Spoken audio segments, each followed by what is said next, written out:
here's a question. Do you believe in heaven? Various polls find that somewhere around 80% of Americans do.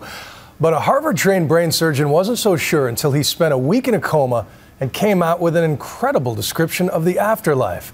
My co-anchor Terry Moran has a story. A mild afternoon in Lynchburg, Virginia, and Eben and Holly Alexander are at a high school soccer game cheering on their 14-year-old son, Bond. They are a perfectly ordinary American family with an extraordinary story. They have been touched by a medical miracle and maybe more. I mean, it was impossible after impossible after impossible. Eben Alexander, a Harvard-trained neurosurgeon who was a skeptic when it came to religion, survived a near-death experience, and he now carries the memory of what he says was a journey to heaven, a journey that all his scientific training cannot explain.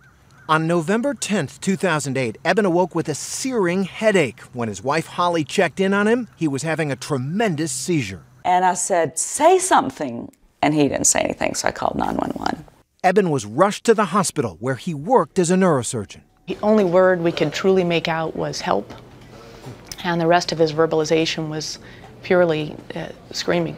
Eben Alexander had been stricken with an extremely rare and virulent E. coli meningitis infection that was ravaging his brain, plunging him into a coma. I mean, I was trying to die.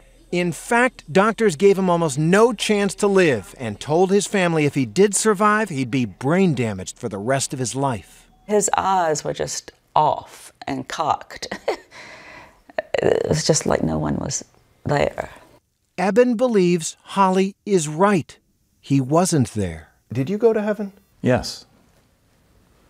I mean, in every sense of the word, that's what my experience showed me. His first recollection, he says, was being a speck of pure awareness in a dark and murky underworld.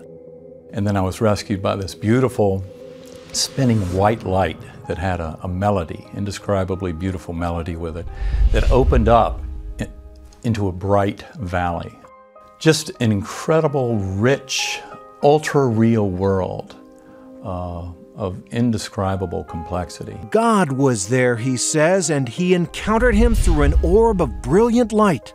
He soared on the wing of a butterfly with a beautiful young woman as his companion, and the young woman gave him a message to take back from heaven. You are loved, you are cherished, there's nothing you have to fear, there's nothing you can do wrong. It's a beautiful vision, but heaven? A lot of people are going to say, "Doctor, it was a hallucination. Your brain got zapped by this disease, all the wires got crossed, and you saw a girl on a butterfly wing and you were spinning up in a melody."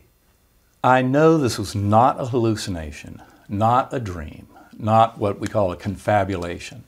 I know that it really occurred, and I know it occurred outside of my brain. So basically, But how? How can he even suggest that, much less claim that his experience is proof of heaven, as he's called his new book? He showed us his brain scan. It wasn't leaving any part of my cortex unaffected. So your conclusion is because all of this outer area, which is the higher functioning, was covered with the infection, what you experienced in the coma wasn't part of the brain. Right. Many neuroscientists are deeply skeptical of Eben's claims, arguing his brain must have produced his vision somehow, most likely as he came out of coma. But something else happened.